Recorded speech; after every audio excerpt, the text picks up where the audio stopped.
ओम शांति। मेरी आवाज आ रही है भाई? जी, आप स्टार्ट कर सकते हो।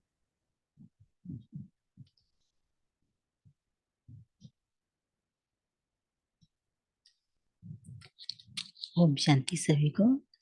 आज की मुरली 10 जनवरी 1979 की है और मुरली का टाइटल है अब वेस्ट और वेट को समाप्त करो। व्यर्थ को समर्थ में परिवर्तन कराने वाले शिव बाबा इस मुरली में बता रहे हैं कि बाबा अपने बच्चों के लगन और स्नेह को देखकर हर्षित हो रहे हैं कि कैसे लगन से परवाने समान समान समा पर आए हैं। बाबा इसमें बच्चों को टाइटल भी दे रहे हैं, मास्टर सर्वशक्तिमान, मास्टर नॉलेजफुल, त्रिकालदर्शी, मास्टर जानी जाननहार हैं। बाबा यहाँ पर बता रहे हैं कि बच्चों,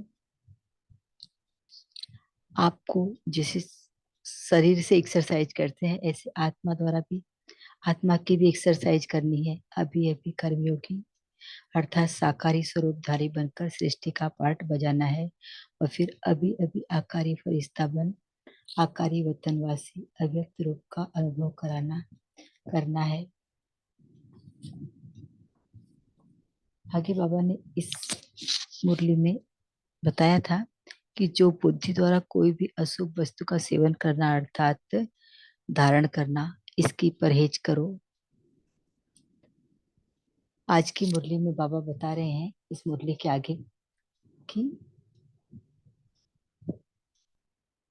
महारथियों को बता रहे हैं कि उड़ने वाली परियां, परिस्थान की परियां, दिल तख्त नसीन परियां। बाबा यहाँ पर गोपी वल्लभ का भी उदाहरण दे रहे हैं, महाराष्ट्र का भी। महाराष्ट्र में कैसी गोपियों ने गोपी वल्लभ साथ में है, इसका अनुभव किया था। तो इस तरह से बच्चे बाप के साथ में एक रस होकर, बाप और आप दोनों साथ में है, बच्चा और बाप साथ है, ये अनुभव करना है, ये बताया है बाबा ने। बाबा आगे भी कहते हैं कि महारथियों को रिफाइन बनना है।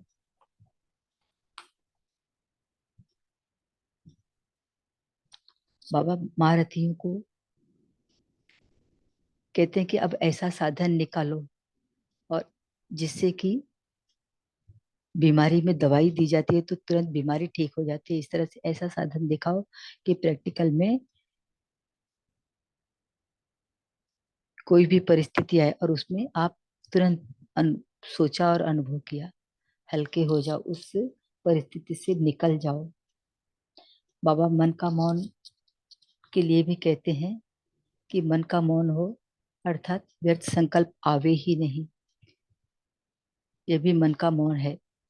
और आगे बाबा कहते हैं कि वर्णन करना आता है लेकिन उसी साधन को सिद्धि स्वरूप सिद्धि को प्राप्त करे, ये प्रयोग नहीं आता। इसलिए अभी क्या करना है, योग लग अभी ऐसा ही करो कि आप वर्णन करने के बजाय उसका अनुभव करवाओ। तो अब बाबा के ही शब्दों में बाबा की मुरली सुनते हैं।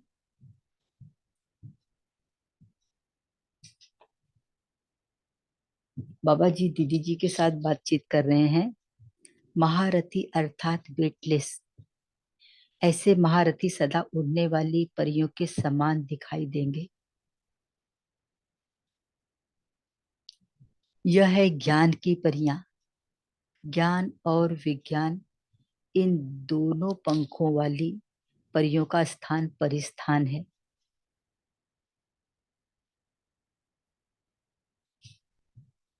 यहाँ पर बाबा हमें ज्ञान देते हैं और ज्ञान के साथ में वो विशेष ज्ञान देते हैं। इसलिए बाबा कहते हैं कि ये दोनों पंख विशेष ज्ञान लेकर, बाबा का ज्ञान लेकर जो आप उड़ते हो तो ये जहाँ रहते हो वो स्थान ही परिस्थान है। बाबा परिस्थान यहाँ महारथियों को कह रहे हैं, तो बाबा कहते हैं कि परिस्थान किसको कहते हैं? स्वर्ग को तो परिस्थान कहते ही हैं, लेकिन अब भी इस स्थूल स्थान से पर स्थान परिस्थान कौन सा है? दिल तख्त। सबसे बड़े से बड़ा दिल तख्त है, तो दिल तख्त नसीन अस्तात परिस्थान की परियां। दिल तख्त यानी बाप का, हमारे शिव बाबा का, ब्रह्मा बाबा का जो दिल तख्त है बाप दादा का, ये है परिस्थान। इसे ही कहते बाबा परिस्थान की परियों का दिल तख्त नसीन आसन। तो बाबा का दिल तख्त नसीन कौन बन सकता है? कि जो बाप की मत पर चले, बाप की हर बात को माने, हर श्रीमत पर उसके हाजी हो, तन से, मन से, संकल्प, धन से, वाणी से, कर्म से, हर तरह से बाबा की श्रीमत को फॉलो करे, तो वो बाबा का दिल तख्त नसीन बन सकता है। बाबा आगे कहते हैं कि इसको कहा जाता है परिस्थान की परियां। सदा स्थान ही यह हुआ बाबा का दिल तख्त। तख्त से नीचे नहीं आते, तख्त से नीचे आना अर्थात बाप के सम्मुख के बजाय किनारे होना। जब बाप की श्रीमत जरा भी हमारी कम हुई तो हम बाप के दिल तक से नीचे आ जाते हैं। और इससे हम उस तख्त से नीचे आते हैं, तो तख्त से नीचे आना अर्थात बाप के सम्मुख के बजाय किनारे होना। बाप के सम्मुख है यानी साथ है, और जब बाप के सम्मुख नहीं है तो वहां से हम किनारे हो गए, माने बाप की तख्त, दिल तख्त से हट गए, यानी बाप की श्रीमत से भी हट गए। और बाप की श्रीमत से हट गए तो हम एकदम, जो कहते हैं कि थोड़ा सा रह गया, थोड़ी सी भूल हुई, लेकिन बाबा कहते हैं कि यहाँ सीधा किनारे हो गए। तो जैसे बाप सदा बच्चों के सम्मुख हैं, वैसे बच्चे भी सदा बाप के सम्मुख हैं। बाप के सम्मुख कौन रहते हैं? बच्चे रहते हैं। जो बाप के बच्चे हैं वो बाप के सम्मुख रहते हैं। और भक्तों के लिए क्या कहते हैं? भक्त किनारे रहते हैं, बच्चे सदा सम्मुख रहते हैं। तो इसको कहेंगे परिस्थान की परियां। जो बाप के सम्मुख है वही परिस्थान की परियां हैं। परियों का भी संगठन होता है, साथ साथ उड़ती हैं। जो ज्ञान और विज्ञान की परियां हैं ये एक साथ में ही रहती हैं। हंस और बगुले एक साथ नहीं रह सकते। हंस साथ में रहते हैं, परिस्थान की परियां साथ में रहती हैं, लेकिन बगुले साथ में हंसों के साथ नहीं रह सकते। तो इसको कहेंगे जहां चाहे वहां उड़कर पहुंच सकती हैं, कोई आधार की आवश्यकता नहीं होती उनको। तो ऐसी परिस्थान की परियां जो जब चाहे वहां उड़ सकें, इसको कहा जाता है महारथी। महारथियों के विषय में कहते हैं कि ये जब भी चाहे और जहां चाहे वो उड़कर जा सकती हैं। महारथियों की अवस्था का यादगार चित्र है, हर एक गोपी के साथ गोपी वल्लभ का चित्र देखा है। ये बाबा अगर स्थूल में कहें तो श्री कृष्ण और गोपियों का जो महाराज था उसके विषय में बाबा याद दिला रहे हैं कि अभी भी जो बाबा के बच्चे नहीं आया, अन्य आत्माएं, वो भी श्री कृष्ण और गोपियों के महाराज को देखकर बहुत आनंदित होते हैं। और हर गोपी उसमें देखते हैं कि श्री कृष्ण को अपने साथ पाती है, और वो अनुभव करती है कि श्री कृष्ण मेरे साथ है। तो बाबा यहाँ पर हम बच्चों के लिए कह रहे हैं कि हर एक हम बच्चे बाबा की गोपियां हैं। और जब बाबा की याद करते हैं तो ऐसा अनुभव में पाते हैं कि हमारा गोपी वल्लभ, हमारा वो शिव बाबा हर पल, हर क्षण, हर याद में हमारे वो, हमने सोचा अनुभव और सोचा, मन में संकल्प लाया और बाबा हमारे साथ में, हमें अनुभव होता है। हर एक गोपी के मुख से यही निकलता कि मेरा गोपी वल्लभ। तो ऐसे सदा साथ का चित्र यह है, स्थिति का यादगार चित्र। एक दो से अलग नहीं, सदा साथ। बाप और साथ हम कंबाइंड हैं। बाप पर पूरा हर एक का अधिकार है। हर जो बच्चा बाप की श्रीमत पर चलता है, बाप की याद में रहता है, उस पर बाप का अधिकार है। ऐसे अधिकारियों का यह चित्र है जिन्होंने सदा के लिए बाप को अपना साथी बना लिया है। यह है महारथियों की स्थिति का चित्र। बाप और आज साथ में है। महारथी अर्थात सदा साथ रहने वाले, साथ निभाने का यह चित्र है। महारथियों के सिवाय और आत्माएं तो कब सम्मुख, कब किनारा कर लेती हैं। बाबा ने कहा ना विशेषता कि महारथी यानी सदा बाप के सम्मुख, और जो बाप के सम्मुख नहीं है वो किनारे हैं, अर्थात भक्त हैं। तो अन्य आत्माओं के लिए भी बाबा कहते हैं कि ये जो भक्त आत्मा या दूसरी आत्मा जिन्होंने अभी तक बाबा को पहचाना नहीं है, वो कभी तो उस भगवान का किनारा के सम्मुख रहती हैं और कब उनसे किनारा कर लेती हैं, तो वो महारथी नहीं है। सदा साथ का अनुभव नहीं कर सकती हैं, साथ छूटता और साथ पकड़ते हैं। कभी कभी बाबा की याद करते हैं तो बाबा ऐसे सम्मुख अनुभव करते हैं कि बाबा मेरे साथ में है, और जब उस बाप को की याद भूल जाती है तो ऐसे सोचते हैं कि हम बाबा बाबा हमारे साथ नहीं है, उनके साथ का अनुभव वो नहीं कर पाती, और फिर वो बाबा की याद से उनको फिर पकड़ने की कोशिश करती हैं। इसलिए उन्हों का यह यादगार नहीं कह सकते। ये महाराज की यादगार के लिए कहते हैं कि उनका यादगार ये नहीं हो सकता, जो बाबा को याद करते हैं भूल जाते हैं, ये उनका यादगार नहीं हो सकता। महारथियों ने पुरुषार्थ की कोई नई इन्वेंशन निकाली है जो बहुत रिफाइन हो, और उसकी विशेषता क्या बता रहे हैं कि संकल्प किया और हुआ, इतनी रिफाइन हो। तो महारथियों को अपने पुरुषार्थ यहाँ तक बढ़ाना है कि आपने सोचा और कार्य संपन्न हुआ, इसको कहते हैं रिफाइन। ऐसा सहज साधन निकालो जिससे साधना कम हो और सिद्धि ज्यादा हो। आगे भी बाबा कह रहे हैं कि हमें साधना कम करनी पड़े और हमें सिद्धि ज्यादा हो, यानी हमें जो भी अनुभव करना चाहते, जो भी करना चाहते उसमें सिद्धि स्वरूप ज्यादा हो, सफलता ज्यादा मिले। उदाहरण क्या देते हैं बाबा, जैसे आजकल साइंस वाले इन्वेंशन करते हैं दुख कम हो, और जिस कार्य अर्थ करते हैं वहाँ सफलता भी ज्यादा हो। जो साइंस के वैज्ञानिक हैं वो लोग आजकल हर तरह से, हर परिस्थिति में हमको कष्ट कम हो, दुख कम हो, इस तरह से वो नई नई इन्वेंशन खोज करते रहते हैं, और उस खोज से उनको उसकी प्राप्ति भी होती है कि वो उसमें सफल भी होते हैं। जिस जिस मशीनरी की वो खोज करते हैं, इन्वेंशन करते हैं, और उसका फल भी ये मिलता है कि जो उनकी खोज का ज्यादा से ज्यादा वो सफल होते हैं उस खोज में, और वो जिस उद्देश्य से करते हैं वो उद्देश्य उनका सफल होता है। तो बाबा इसी प्रकार कहते हैं कि पुरुषार्थ के साधनों में ऐसा सहज साधन इन्वेंट करो अपने अनुभव के आधार पर, जो जैसे सेकंड में साइंस के साधन विधि को पाता है, वैसे यह साइलेंस का साधन सेकंड में विधि प्राप्त हो। तो हमें साइलेंस में जब रहकर बाबा की याद करें तो उस याद में हम सेकंड में उस विधि को प्राप्त करना चाहे, जो अनुभव करना चाहे वो हम अनुभव कर लें और कर भी दें, और अन्य आत्माओं को करा भी सकें।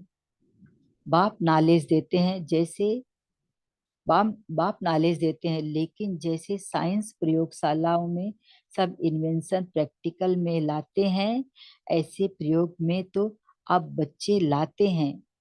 प्रयोग में लाने वाले साधन अर्थात अनुभव में लाने वाले साधन। साइंस वालों का प्रैक्टिकल मशीन होता है या उनकी कुछ वस्तुएं होती हैं, लेकिन हमारे साधन क्या है कि हम उसको अनुभव कर पाते हैं जब बाबा की याद में रहकर, साइलेंस में रहकर उस चीज को अनुभव करना चाहें, और बाबा के साथ तार मन की जुड़ जाए तो वो हम अनुभव कर सके। तो उनमें से ऐसा कोई सहज साधन सुनाओ जिसमें मेहनत कम हो और अनुभव ज्यादा हो। तो बाबा कहते हैं ऐसे चारों ओर के वातावरण, चारों ओर की कमजोर आत्माओं के समाचार प्रमाण, ऐसा साधन निकालो। जैसी बीमारी होती है वैसी दवाई निकाली जाती है, तो चारों ओर के समाचार अनुसार ऐसा साधन निकालो और फिर प्रैक्टिकल करके दिखाएं। अब महारथियों को ऐसा नया साधन इन्वेंट करना चाहिए। तो बाबा कहते हैं कि साइंस वाले हर बीमारी के लिए दवा निकालते हैं, और दवा ऐसी निकालते हैं कि जैसी बीमारी है उस तरह की दवाई निकालते हैं, और वो दवाई का उपयोग करके वो बीमारी ठीक हो जाती है। तो आज की बीमारी बाबा क्या कह रहे हैं, हमारे लिए जो परीक्षा बनकर आई है, तो चारों ओर का वातावरण, जो चारों ओर की कमजोर आत्माओं का जो समाचार हम लोग सुन रहे हैं, तो उनके लिए हमें ऐसी साधना, ऐसा प्रयोग करना, योग करना है उनके लिए, और शांत में रहकर उनको ऐसी वाइब्रेशन देना है कि उन अशांत आत्माओं के, कमजोर आत्माओं का और चारों ओर के वातावरण के प्रभाव को, जो कमजोर वातावरण का प्रभाव है उसको हम कम कर पाए, खत्म कर पाए, उन आत्माओं को भी शांति का अनुभव हो, और वो भी बाप की कहाँ से ये हमें सुकून मिल रहा है इसका अनुभव करके उस तरफ, यानी बाबा को पाने के लिए या बाबा की तरफ आने के लिए वो कोशिश कर पाए। जब वो उनको अनुभव होगा कि हमें यहाँ से शांति इस योग द्वारा यहाँ से हमें मिल रही है, या इन कुछ आत्माएं हैं जो हमारे लिए योग प्रयोग कर रही हैं, तो वो भी उस तरफ खींच कर आने की कोशिश करेंगे। लेकिन कब होगा, जब उनको इस तरह की सुकून का अनुभव होगा। हमारे योग का वाइब्रेशन जितना ज्यादा फैलेगा तो उन आत्माओं में उतना ही जब राहत मिलेगी तो उनको आकर्षण होगा। बाबा आगे कहते हैं कि ऐसा ग्रुप हो जो रिसर्च, जिसको रिसर्च ग्रुप कहते हैं। अब समझा महारथियों को क्या करना है, फिर कारोबार भी हल्की हो जाएगी। बाबा हमें कह रहे हैं कि आपको समझ में आया कि आपको इस तरह से योग का प्रयोग करना है, इस तरह से अपने शांति के वाइब्रेशन फैलानी है कि कारोबार भी हल्की हो जाए।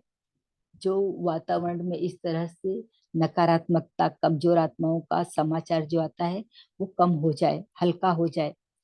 जैसे पहले पहले मौन व्रत रखा था तो सब फ्री हो गए थे, टाइम बच गया था, तो ऐसा कोई साधन निकालो जिससे सबका टाइम बच जाए। तो बाबा अब कहते हैं महारथियों को कि आपको इस तरह से साधन निकालना है कि जो अन्य आत्माएं हैं, बाबा के बच्चे हैं, उनमें भी कहीं व्यर्थ है, कुछ परेशानी है, लेकिन अन्य आत्माएं हैं, अगर उनकी कमी कमजोरी वातावरण में शुद्धि हम कर पाए अपने वाइब्रेशन द्वारा, अपने योग की पावर द्वारा, अपने साइंस के वाइब्रेशन द्वारा, तो सबका टाइम बच जाएगा, उनका भी समय, परेशानी बच जाएगी, और सभी के लिए बहुत ही आसान हो जाएगा। मन का मौन हो, व्यर्थ संकल्प आवे ही नहीं, यह भी मन का मौन है ना। मन से जब मौन रखेंगे, यानी मन में हमारे किसी भी प्रकार के अन्य ख्यालात नहीं आए। जब हम बाबा की याद करना चाहे तो बाबा की याद करें, और जब हम संसार में कर्म करना चाहें तो उस कर्म कर करके पुनः बाबा की याद में आ जाएं। तो इस तरह से मन हमारा अन्य कहीं भटके नहीं। तो ये भी क्या हो गया, बाबा कहते हैं यह भी मन का मौन है ना। जैसे मुख से आवाज न निकले वैसे व्यर्थ संकल्प न आए, यह भी मौन का मौन है। तो मन में हमारे अन्य कोई संकल्प नहीं आए, जिस कर्म के प्रति हम समर्पित है उस समय वही कर्म करें, फिर बाबा की याद करें, दूसरे कोई अन्य संकल्प हमारे मन में नहीं आए। तो बाबा कहते हैं यह भी मन का मौन है। तो व्यर्थ खत्म हो जाएगा, सब समय बच जाएगा, तब फिर सेवा आरंभ होगी। बाबा कहते हैं कि अगर इस तरह से होगा तो हमारा व्यर्थ जो जाता है, समय भी जाता है, संकल्प भी जाती है, शक्तियां भी जाती हैं, तो वो सब हमारा बच जाएगा, और फिर हम सेवा आरंभ होगी। मन के मौन से नई इन्वेंशन निकलेगी।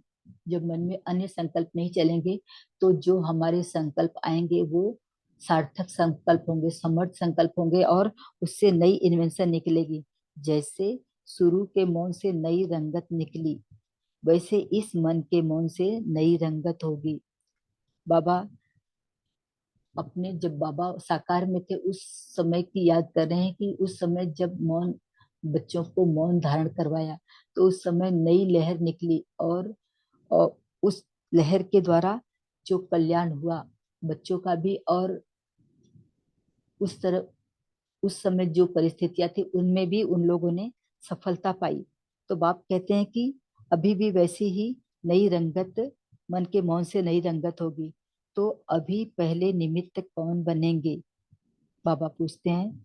महारथी ग्रुप, जो बाप द्वारा युक्तियां मिलती रहती हैं उनको प्रयोग करने के रूप में लाओ। तो ये कैसे होंगे?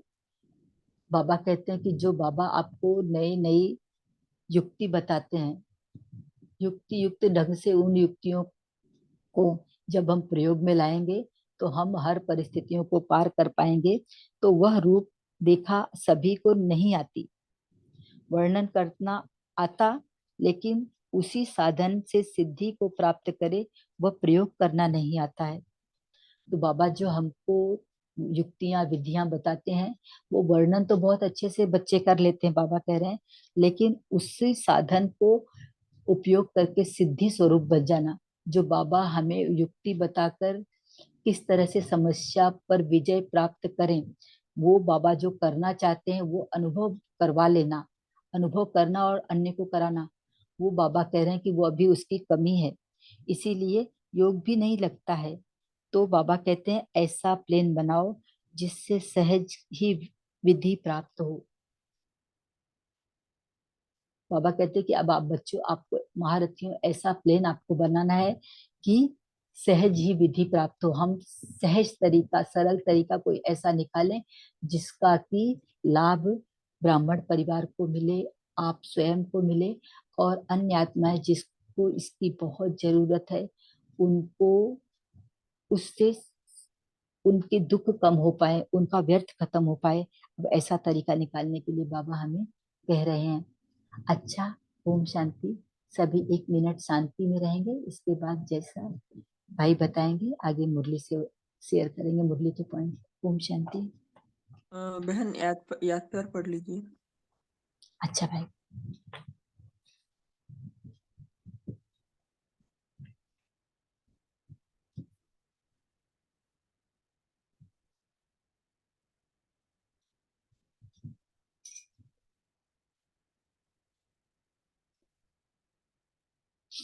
ऐसे सदा फरिश्ते समान, सदा हल्के रहने वाले, हर खजाने को सदा स्वयं प्रति व सर्व प्रति कार्य में लगाने वाले, व सदा बाप के सहारे का अनुभव कर सहज योगी जीवन अपनाने वाले, ऐसे तीव्र पुरुषार्थी बच्चों को बाप दादा का याद प्यार और नमस्ते। और हम बच्चों को भी, जो बाबा हमको फरिश्ते समान हल्का बनाते हैं, तीव्र पुरुषार्थी बनाते हैं, महारथी बनाते हैं, और तरह तरह की युक्तियां बताते हैं कि हम अपनी हर समस्या को बहुत आसानी से हल कर पाएं, अपनी भी समस्या हल कर पाएं, अन्य आत्माओं की भी समस्याओं को हल करने के लिए बाबा हमको निमित्त बनाते हैं। तो उनके इस तरह के बाबा प्यारे बाप दादा को याद बच्चों की तरफ से नमस्ते। ओम शांति।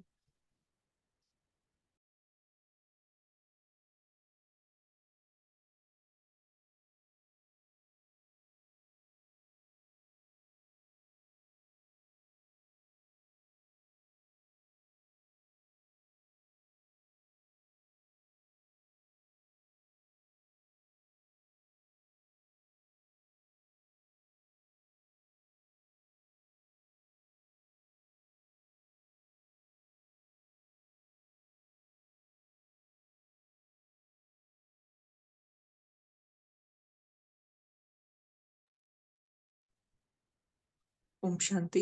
तो सभी अपना मनन चिंतन शेयर कर सकते हैं। जैसे बाबा ने आज कहा है कि मन का मौन, तो इस विषय पर भी हम सभी चिंतन कर सकते हैं कि मन का मौन कैसे हम कर सकते हैं। जैसे बाबा ने बोला ना कि व्यर्थ संकल्प आवे ही नहीं, तो ये कैसे हो सकता है, इसके बारे में भी आप मनन चिंतन शेयर कर सकते हैं। जी, जिन्होंने हैंड रेज किया है गैलेक्सी, वो आप शेयर कर सकते हो। ओम शांति। गुड मॉर्निंग सभी परिवार को। बाबा ने आज कहा है कि महारथी उसे कहा जाता है जो सदा साथ रहने वाला है। ओम शांति।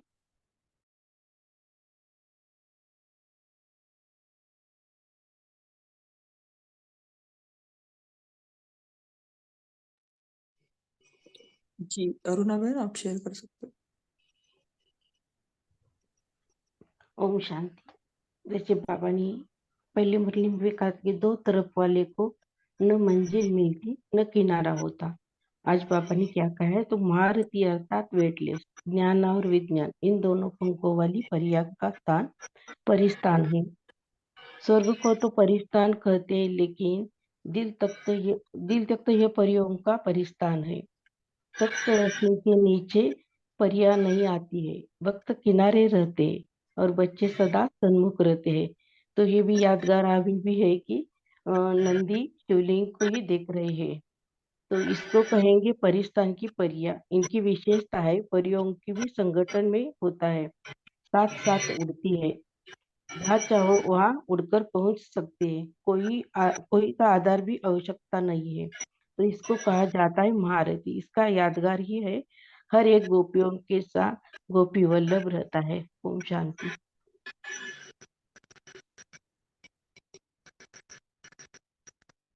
जी साधना बहन, आप शेयर कर सकते हो।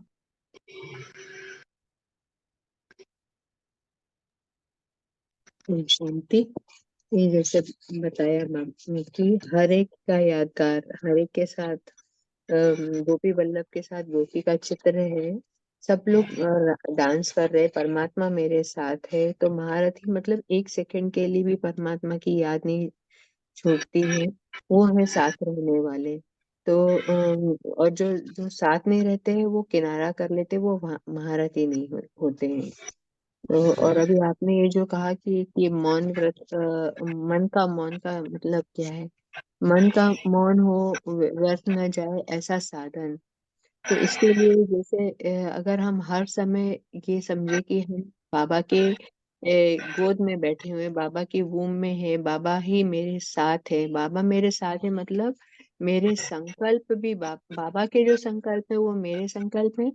बाबा की जो बुद्धि, बाबा जो संकल्प चला रहा है वो मेरे संकल्प है। बाबा की जो बुद्धि है, बाबा जो चित्र बना रहा है मेरे बारे में, वो मेरी बुद्धि है। और बाबा के जो संस्कार हैं, दिव्य संस्कार है, वो मेरे संस्कार है। तो हर समय बाबा ही हर सेकंड साथ में है। तो क्या होगा कि मन का मौन हो जाएगा। मन का मौन मतलब ना कोई व्यर्थ चलेगा, ना कोई बोल ऐसे व्यर्थ होंगे, ना कोई कर्म व्यर्थ होगा। तो इसके लिए बाबा के साथ कंबाइंड, अगर हर आत्मा हर समय अपने आप को कंबाइंड समझे, तो ये है मन का मौन। व्यर्थ खत्म हो जाएगा, समय बचेगा और तब सेवा आरंभ होगी। मुख का मौन तो सब लोग आसानी से कर लेते, लेकिन मन के मौन की जैसे बाबा ने कहा कि शुरू में मुख का मौन भी कराया और मन के मौन से ही सब लोग रंगत निकली। तो इसी तरह से हमको कंबाइंड रहने वाला जो अभ्यास है कि मैं हर समय मैं आत्मा इस देह से न्यारी हूँ। मन बुद्धि संस्कार का ड्रामा अलग चल रहा है और मैं आत्मा इस देह से न्यारी होके बाबा के साथ कंबाइंड होके सारा ड्रामा साक्षी होके देख रही हूँ। तो फिर मुख का मौन हो जाएगा, मन का मौन हो जाएगा। ओम शांति।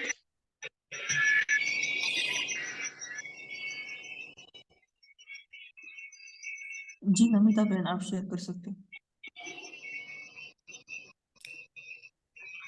ओम शांति भाई जी, बाबा ने आज महारथियों के बारे बोल रहे हैं। बाबा कह रहे हैं कि महारथियों का स्थिति सदा बाबा के साथ कंबाइंड है। जो बाबा का संकल्प बोल और कर्म है, वह महारथियों का संकल्प बोल और कर्म है। वह सदा बाबा के अधिकारी बनते हैं। एक मुरली में बाबा ने कहते थे कि जो बाबा का अधिकारी बनते हैं वह सदा उदारचित होते हैं और अन्य आत्माओं के लिए भी उदाहरण मूर्त बनते हैं।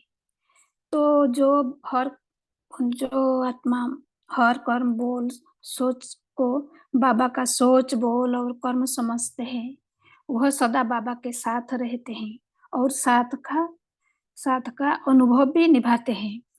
उनका स्थिति सदा स्थिर रहता है। महारथियों जब चाहे, बाबा ने कहा महारथियों ने जब चाहे जैसे चाहे अपनी स्थिति को नॉलेज के आधार पर बाबा ने जो युक्तियां देते हैं उसके हिसाब से प्रयोग कर सेकंड में अपनी स्थिति को आत्मिक स्थिति में आत्मिक स्थिति में स्थित रहते हैं। तो उसके लिए साइलेंस की शक्ति बहुत हेल्प करता है, माना मन का साइलेंस। आपने जो बोला है ना, मौन का मौन कैसे रहते हैं, तो मौन का साइलेंस माना व्यर्थ से मौन, व्यर्थ संकल्प से मौन। बाहर का तो कोई साइलेंस भी रह सकता है, लेकिन मौन का साइलेंस माना व्यर्थ संकल्प से मौन। तो हमको इसके लिए महारथियों जैसे साइलेंस की शक्ति को धारण करना है। साइलेंस की शक्ति जब हम अपनाएंगे तो बाबा के साथ का भी अनुभव कर पाएंगे, बहुत गहरे से बाबा को साथ का अनुभव कर पाएंगे। तो बाबा ने ऐसे बोला कि साइलेंस की शक्ति को हर एक आत्मा को धारण करना है। ओम शांति। जी रीमा बहन, आप शेयर कर सकते हैं। ओम शांति। आज प्यारे बाप दादा ने जैसे महारथी अर्थात वेटलेस, तो उधर चित्र भी दिखाते हैं ना, महारथी जो हाथी पे सवार, अर्थात उधर तो दिखाया कि बहुत बड़े, तो यहाँ पे उतनी ही रिफाइन स्टेज है। तो ये स्थिति का यादगार है। बाबा कहते हैं जो महारथी हैं वो सदा साथ हैं, बाबा के सदा के साथी हैं, उनका बाप पर पूरा अधिकार है। तो बाबा कह रहे हैं कि पुरुषार्थ की नई इन्वेंशन निकालो, जैसे कि जो महारथी हैं, क्योंकि वो निरंतर बाबा की याद में है, तो कोई रिसर्च करो। जैसे कोई इन्वेंशन करते हैं ना तो साइलेंट में चले जाते हैं साइंटिस्ट लोग भी, या कोई बुक भी लिखते हैं तो वो काफी अपने आप को बिल्कुल यहाँ से इधर से अलग करके एकदम गहन मनन करने लगते हैं। तो बाबा कह रहे हैं कि आपका मनन क्या है, मुख से तो साइलेंट हो गई, लेकिन मन का मौन, अर्थात प्रेजेंट स्थिति बस बाबा के साथ हो। ऐसा ना हो कि मन में पास्ट चल रहा है, फ्यूचर का चल रहा है, तो मन का साइलेंस चाहिए, अर्थात रिफाइन स्टेज चाहिए, तभी व्यर्थ समाप्त होंगे। तो बाबा कह रहे हैं कि प्लान बनाओ, उस समय बाबा ने कहा था।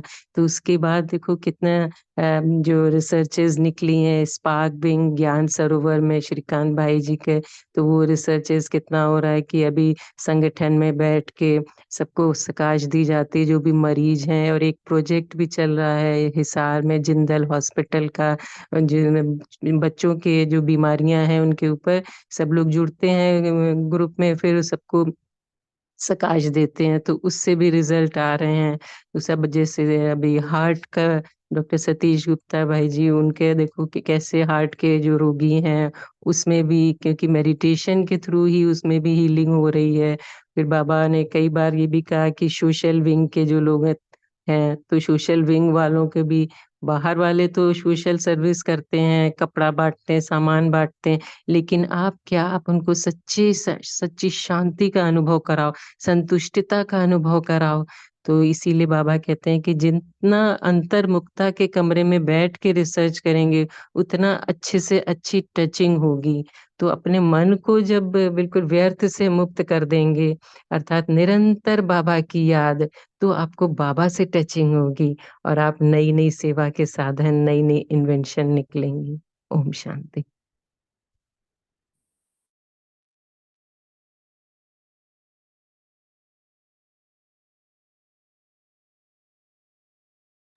ओम शांति। वही आत्मा का ही अनुभव है। जब चलते फिरते भी ज्ञान का ही मंथन करते हैं तो ऑटोमेटिक अंतर्मुखता की शक्ति बढ़ जाती है, और ऑटोमेटिक ही मौन व्रत होता है, किसी को मालूम भी नहीं होता है, लेकिन अंतर्मुखता की ऑटोमेटिक ही शांति का अनुभव होता है। ओम शांति। जी बहुत अच्छा। ये ऑटोमेटिक वाला बहुत अच्छा है ना, कि फोर्सफुली मौन करने से अच्छा है कि ऑटोमेटिक हो जाए मौन, है ना। जी कविता बहन, शेयर कर सकते ओम शांति भाई जी, आवाज क्लियर है? हैं।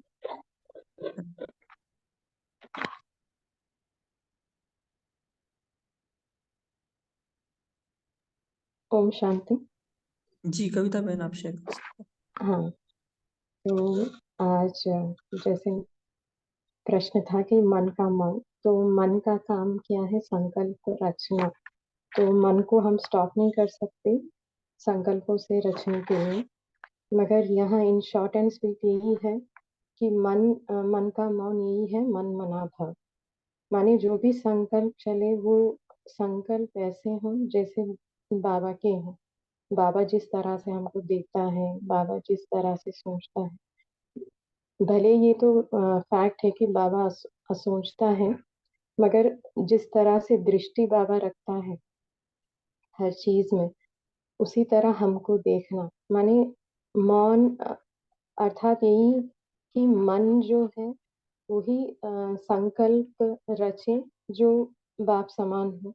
जैसे बाबा की दृष्टि है, जिस तरह से बाबा हर एक आत्मा को देखते हैं, और जिस तरह से बाबा, क्योंकि जब बाबा मिलन होता है तो बाबा के जो महावाक्य जो बाबा बोलते हैं वो हर एक बच्चे को वो इतना टच करता है अंदर से कि उसको पता चल जाता है कि मुझे अभी क्या करना है। तो इस तरह से मन का मौन यही कह सकते हैं कि पूरा जो है सरेंडर बाबा को, बाबा जिस तरह से सोचता है, देखता है, करता है, उसी तरह मुझ आत्मा का जो ये फैकल्टी है मन, मुझे भी उसी तरह से करना है।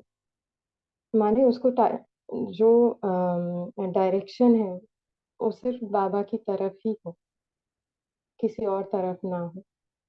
और जैसे अंतर्मुखता है, अंतर्मुखता हेल्प करता है, क्योंकि जैसे मुख का मौन तो हम कहते हैं स्थूल रूप में कि हम मुख से कुछ बोलते नहीं है, मगर अंतर्मुखी जब होते हैं तो यहाँ मुख से बोलना माने अंदर की तरफ खुद को देखना कि मन में क्या संकल्प चल रहे हैं, तो वो एक जैसे कि अटेंशन और चेकिंग चलती रहती है। मगर ज्यादातर मन का मौन यही है कि मन मनाता। ओम शांति।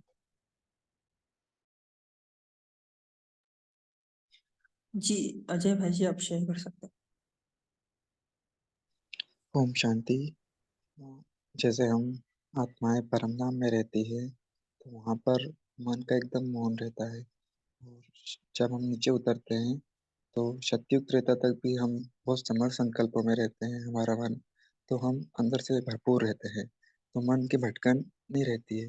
और जैसे ही हम ध्यान ध्याभिमान में आते हैं तो आत्मा अंदर से खाली होती जाती है, विषय विकारों में जाती है, इच्छाएं पैदा करती है, तो मन भटकने लगता है। और अभी भी देखते हैं कि अगर कोई सच में भी कोई इच्छा होगी, तृष्णा होगी, तो मन वो उसी प्राप्ति की ओर भागता है। तो हमको बार बार यही अभ्यास करना है कि बाबा मिला, सब कुछ मिला। और दूसरा, ये ड्रामा एक नाटक है, हर पल यहाँ पर पार्ट बदलते रहते हैं। सब कुछ तो बाबा करा रहे हैं, तो हमको हर पल ये याद रहना चाहिए कि करण करावनहार बाबा है, मैं तो बस निमित्त हूँ। तो इससे भी मन पर स्टॉप लग जाता है। और ज़्यादा से ज़्यादा हमें समर संकल्पों के लिए मुरली का बार बार अध्ययन करना चाहिए। इससे हमारे मन पर हम मतलब जो पॉइंट होते हैं उससे स्टॉप लगा सकते हैं, क्योंकि जितना शक्तियों का स्टॉप होगा तभी हम फुल स्टॉप लगा पाएंगे। अच्छा, ओम शांति।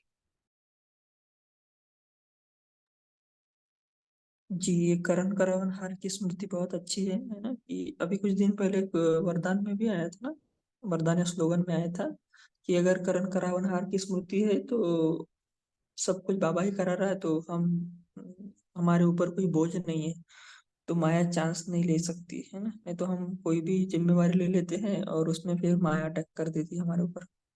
जी, तो जैसे सभी ने शेयर किया है कि महारथी अर्थात सदा आपके साथ रहना। तो जब ये मुरली जो ये महावाक्य पढ़ रहे थे और आप सभी हम सभी सुन रहे थे, तब से अभी तक हम कितना परसेंट बाबा की याद में रहे। अभी जब मैंने ये स्टार्ट किया तो मुझे आत्मा का ऐसा अनुभव हुआ कि 5% तक मैं रह पाया बाबा के साथ।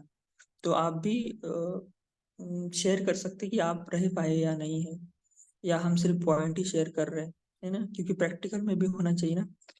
तो ऐसे कैसे हम रह सकते बाबा के साथ सदा, क्योंकि साइलेंस वर्ल्ड में, साइलेंस में बाबा के साथ रहना यही मन का मौन है, जिसे आप सभी ने शेयर किया। जी ज्योति बहन, आप शेयर कर सकते हैं। जैसे हम दिनचर्या सेट करते हैं ना, वैसे मनचर्या भी सेट करें कि हर घंटे मन को कुछ ना कुछ काम दे, कुछ स्वमान का या कुछ स्थिति का, पांच स्वरूप में किसी भी स्थिति का। अभी बाबा ने होमवर्क ही दिया है ना, मनसा सेवा सकाश, तो ये फुल डे हम कर सकते हैं अगर मन का टाइम टेबल बनाए। सुबह अमृत वेला नहीं बनाया होगा तो अभी भी ग्रुप में बैठ के या ग्रुप का जो भी एक्टिविटीज है वो होने के बाद पहले सेट करे दिन का, और बाबा से शक्तियां लेकर उसको दे। फिर नहीं तो फिर सूक्ष्म वतन में जाकर ब्रह्मा बाबा के हाथ में दे, और उसे सक्सेसफुल बनाने के लिए बाबा शक्तियां दे रहे। और देखे फिर हर घंटे में चेक करे कि ऐसे ऐसे हो रहा है क्या, फिर नहीं भी हो रहा है तो निराश नहीं होना है, एटलीस्ट मन यहाँ वहाँ भटकने से बच तो जाएगा ना अटेंशन से, तो ऐसे भी कर सकते हैं। उसमें हम मुरलीज भी रीडिंग के लिए हम अपना टाइम सेट करें और कार्य करते हुए अलग अलग स्थितियों का अभ्यास करें, परम धाम की स्थिति, फरिश्ता या देवता, तो ये हो सकता है अगर अटेंशन और अभ्यास दोनों जोड़े तो। ओम शांति। जी, बहुत अच्छा आपने शेयर किया। अटेंशन और अभ्यास तो ये ब्राह्मण जीवन का संस्कार है ना। तो जैसे हम प्रोग्रामिंग करते हैं तो पहले प्रोग्रामिंग करेंगे तो वो रिजल्ट आ जाए ना, जैसे अलार्म सेट करते हैं हम, तो उस टाइम पे बजेगा, मतलब एक रीति से प्रोग्रामिंग है। ऐसे हम अपने मनचर्या सेट करेंगे तो ऑटोमेटिकली हमें रिमाइंड हो जाएगा। जी, शे ब्रह्मा कुमारी जो ऐसे यान क्या है वो आप शेयर कर सकते हैं, क्योंकि पूरा दिख नहीं रहा नाम आपका। संगीता, हाँ जी संगीता।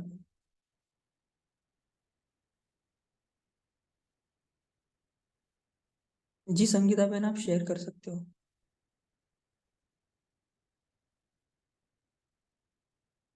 जी आशा बहन, आप शेयर कर सकते हो। बहन ने भी बहुत अच्छा बताया। बाबा बार बार हमें कहते हैं कि आप जितना चार्ट रखोगे, तो चार्ट रखकर अगर हम प्रोग्रामिंग करें, मन की तो प्रोग्रामिंग करेंगे, लेकिन चार्ट हम रखते हैं कि हमें ये करना है, तो उस चार्ट में जब हमारा चार्ट होता है तो हमारा ध्यान वहां पर रहता है कि बाबा के हमने बाबा से प्रतिज्ञा की है कि हमें ये करना है, तो वो हम टाइम पर कर पाते हैं। और जब कर पाते हैं तो मन हमारा वहां पर लगा रहता है, करना है और करते हैं दोनों में मन लगा रहता है। तो इस तरह से भी हमारा मन अन्य व्यर्थ तरफ जाने से बच जाता है, और हम बाबा की याद में रह पाते हैं। तो मनचर्या की भी सेटिंग होती है और दिनचर्या भी उस तरह से सेट हो जाती है। ओम शांति। जी ओम शांति। गुड मॉर्निंग सभी को। तो जब साइलेंस में रहते हैं, कोई भी थॉट्स नहीं, व्यर्थ भी नहीं, अच्छे भी नहीं, तो उसकी जो फीलिंग है वो बहुत ही टॉप लेवल की होती है और बहुत ही हल्का फील करते हैं। तो ये मेरा अभ्यास रहता है कि कोई थॉट्स नहीं, ना अच्छे थॉट्स ना बुरे थॉट्स, व्यर्थ थॉट्स तो अभी फॉर्चुनेटली नहीं आते हैं, क्योंकि वो अभ्यास अभी बाबा को निरंतर बाबा की गोद में बैठना। तो ये जो फीलिंग है वो एक्सप्रेस वर्ड्स में नहीं होती है। It's a feeling that you feel very light, very nice, very connected. और जब आप अंतर्मुखी होते हो और आप साइलेंस में रहते हैं और बाबा से जो टचिंग मिलती है, बाबा से जो डायरेक्शन मिलते हैं, और जब हम वो कार्य करते हैं और उसमें जो सफलता मिलती है, तो फिर लगता है अभी चुप ही रहो, मुख से भी चुप और मन से भी चुप। ये हमारा एक एक्सपीरियंस है इस ज्ञान में आने के बाद। और साइलेंस इज गोल्डन, अंतर्मुखी सदा सुखी। ओम शांति। जी बहुत अच्छा। तो अभी हमने चार्ट में एक मैसेज भेजा है, आप तक भी पहुंच चुका होगा। प्रफुल्ल भाई जी ने शुरू किया है 1 से 31 मार्च तक एक ग्रुप चालू किया है। उसमें महाशिवरात्रि के रिगार्डिंग कुछ वीडियोस आएंगे जो हम व्हाट्सएप स्टेटस या अपने जो भी सोशल मीडिया हैंडल्स है उसमें हम शेयर कर सकते हैं, ताकि ज़्यादा से ज़्यादा आत्माओं तक हम सेवा कर पाए, है ना। कुछ कुछ आत्मा को होता है कि उनको बाहर सेवा का चांस नहीं मिलता है, तो ये एक अच्छा इन्वेंशन का है जो भाई साहब ने निकाला है। इसके रिगार्डिंग यदि किसी को कुछ क्लैरिटी चाहिए तो आप प्रफुल्ल भाई जी से मैसेज करके पूछ सकते हो, या अभिजीत भाई जी से। और इसमें आपको ग्रुप में ज्वाइन होना होगा, वहाँ पर एक लिंक भी दिया है और आपके ग्रुप में भी आया होगा, तो आप उसमें क्लिक करके उसमें ज्वाइन हो सकते हैं। अभी पोल लॉन्च होगा, सभी मेन स्क्रीन पर रहेंगे ताकि आप पोल का जवाब दे सकोगे।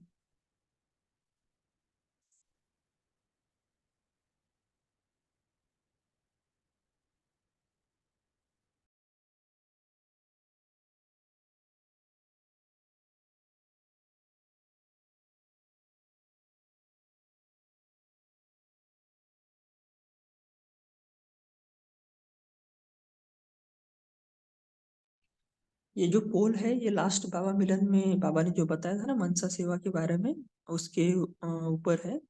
तो 6 आत्माओं ने 30 मिनट से भी ज्यादा किया है, बहुत अच्छा। 5 आत्माओं ने 15 से 30 मिनट। उसके बाद 13 आत्माओं ने 15 मिनट तक किया है, और 2 आत्माएं हैं जिसमें मैं भी शामिल हूँ, जिन्होंने कुछ नहीं किया है ना। तो हम सभी करेंगे आज से, मतलब आज से नहीं, इससे पहले भी किया था लेकिन कल नहीं हो पाया। तो इस रीति से हमें अपना चार्ट बढ़ाना है। जी आशा बहन, आप होमवर्क और योग करा सकते हैं। ओम शांति भाई, आवाज आ रही है? हाँ जी, हाँ जी। आज का होमवर्क है, जैसा कि बाबा ने कहा है कि मैं और गोपी और बाबा गोपी वल्लभ दोनों कंबाइंड स्वरूप का अभ्यास करना है, कि मैं और बाबा कितने समय कंबाइंड रह पाए, इस पर ध्यान देना है। हम दिन भर के कामकाज में तो व्यस्त रहते हैं, उस व्यस्तता के बावजूद भी बाबा और मैं कितने समय कंबाइंड रह पाए, इस पर अटेंशन देंगे। और दूसरा जो बाबा ने होमवर्क बताया है कि मन का मौन कितना रखें, और उस मौन की शक्ति का वाइब्रेशन कितना फैला है, कितना हमारे से वह वाइब्रेशन फैलता है कि अन्य आत्माओं को हमारे उस मन के साइलेंस की वाइब्रेशन कितनी अनुभव हो पाती है, और उनका वो अनुभव तो करते हैं, साथ में वो उसका लाभ कितना ले पाते हैं। उनकी समस्याओं में हमारे मन की शांति की शक्ति, हमारे वाइब्रेशन, उनके लिए शुभ भावना शुभकामना कितनी निकलती है। तो इसका ध्यान देंगे, तो जितना हम ध्यान देंगे वो हमें बोलने की आवश्यकता नहीं, वाइब्रेट होकर अन्य आत्माओं को उसकी सकाश का फायदा मिलेगा। तो ये 2 होमवर्क है, और अभी हम योग करते हैं। हम बच्चे भ्रिकुटी सिंहासन पर विराजमान होकर आज बाबा के मधुबन घर चलते हैं। मधुबन में बाबा के कमरे में पहुंचे, अपने पिता के सम्मुख पहुंचते ही जिसे आत्म विभोर हो गए, जिसे कहते अतीन्द्रिय सुख। बाबा और मैं, पिता तो चाहता है कि बच्चे को क्या क्या दे दे, कितना भरपूर कर दो। बाबा जो चाह रहा है वो मुझ आत्मा में समाता जा रहा है। क्या बताएं, क्या अनुभव हो रहा है। बाबा दे रहा है और मैं भरपूर होती जा रही हूँ।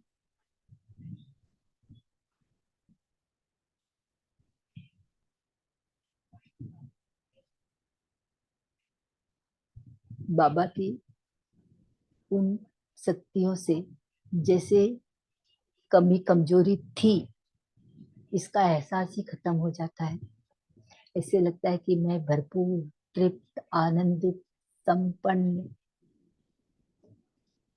जो ब्राह्मण जीवन की विशेषता, बाबा कहते हैं कि ब्राह्मण जीवन में अप्राप्त कोई वस्तु नहीं। तो बाबा हर शक्ति, कामना, इच्छा हर तृप्त कर रहा है, भरपूर कर दिया बाबा ने। और यहाँ से तृप्त होकर हम आत्माएं पुनः अपने भ्रिकुटी सिंहासन पर आती हैं।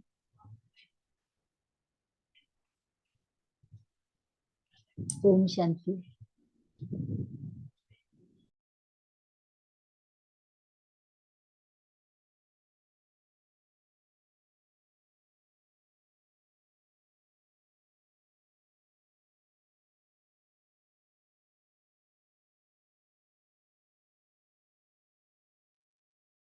ओम शांति।